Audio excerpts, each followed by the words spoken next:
അതിജീവിതയെ അപമാനിച്ച് മുൻ വനിതാ DGPയും BJP സ്ഥാനാർത്ഥിയുമായ R Sreelekha. ശ്രീലേഖയുടെ വിവാദ പ്രതികരണം ഫേസ്ബുക്കിലൂടെ. ഇത്ര നാൾ യുവതി എന്തുകൊണ്ട് പരാതി നൽകിയില്ലെന്നും പരാതി വമ്പന്മാരെ രക്ഷിക്കാനെന്നും ശ്രീലേഖ. പ്രതികരണം വിവാദമായതോടെ ശ്രീലേഖ തന്റെ ഫേസ്ബുക്കിലെ പ്രസ്താവന തിരുത്തി. മുൻ വനിതാ DGP കൂടിയായിട്ടുള്ള ആർ ശ്രീലേഖ അതിജീവിതയെ അപമാനിച്ചാണ് ഫേസ്ബുക്കിൽ കുറിപ്പിട്ടത്.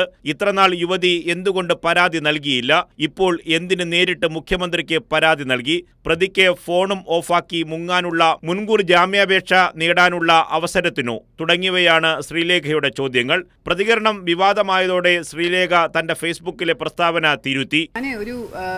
രാവിലെ ഇലക്ഷന് പ്രചാരണത്തിന് പോകാനുള്ള തിരക്കിന് ഇടയിലാണ് പത്രം നോക്കിയപ്പോൾ പെട്ടെന്ന് ഇതിങ്ങനെ ഒരു വാർത്ത കണ്ടത്. അപ്പോൾ ഉടനെ പോലീസ് കേസ് എടുക്കുന്നു, അറസ്റ്റ് ആകാൻ സാധ്യതയുണ്ടാകുന്നു, പ്രതി ഫോൺ ഓഫ് ചെയ്ത് മുങ്ങുന്നു എന്നൊക്കെയുള്ള വാർത്ത കണ്ടപ്പോൾ സാധാരണ ഒരു ജനത്തിന് തോന്നുന്ന ഒരു പ്രതിഷേധം ഏറ്റവും ചുരുങ്ങിയ വാക്കുകളിൽ എൻ്റെ ഫേസ്ബുക്കിലൂടെ കുറിച്ചിട്ടതാണ്. എന്നിട്ട് ഞാൻ ഇലക്ഷൻ പ്രചാരണത്തിന് പോവുകയായിരുന്നു. പിന്നീട് അത് ആരോ പറഞ്ഞു എൻ്റെ അടുത്ത് ഇങ്ങനെ ഇരയ്ക്കൊപ്പം എന്നുള്ള ഒരു വാക്കില്ല, എന്തുകൊണ്ടാണ് ചോദിച്ചപ്പോൾ അത് അങ്ങനെ ശരിയല്ലല്ലോ. സംഭവം നടന്ന ശേഷം കുറേ നാളുകൾക്ക് ശേഷമാണ് പുറത്തു വരുന്നത് തന്നെ. അപ്പോൾ അതിന് മാനസികമായിട്ടുള്ള ഒരു അവസരം കിട്ടിയിട്ടാണ് ഈ കുട്ടി അത് പുറത്ത് ആൾക്കാരോട് പറയുന്നത്. ഒരു പെട്ടെന്നുള്ളൊരു ഷോക്കിൽ പറയുന്ന കാര്യമല്ല. സംഭവം നടന്ന് കുറച്ച് നാൾ കഴിഞ്ഞു, പിന്നെ ഒരു ബുദ്ധിമുട്ടുണ്ടായപ്പോൾ അത് പുറത്തു പറഞ്ഞു.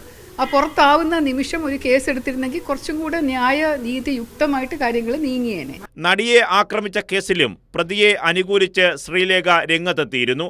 അത്തരം വിവാദങ്ങളിൽ ശ്രീലേഖയുടെ ഇപ്പോഴത്തെ മറുപടി ഇങ്ങനെയാണ്. നമ്മളിപ്പോ ചർച്ച ചെയ്യുന്നത് അതാണോ, ഈ വിഷയമാണോ?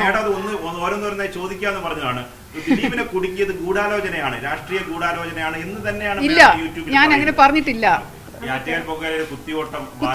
കുത്തിയോട്ടം വേണ്ടെന്ന് ഞാൻ പറഞ്ഞിട്ടില്ല. ജീവിത പങ്കാളിയെ കുറിച്ച് പറഞ്ഞൊരു കാര്യമുണ്ടല്ലോ, RSS ഗുണ്ടകൾ. ഇനി RSS ഗുണ്ട അതുകൊണ്ട് ആക്ച്വലി ഇല്ല, RSS ഗുണ്ട എന്ന് ഞാൻ അന്നും ഉപയോഗിച്ചിട്ടില്ല.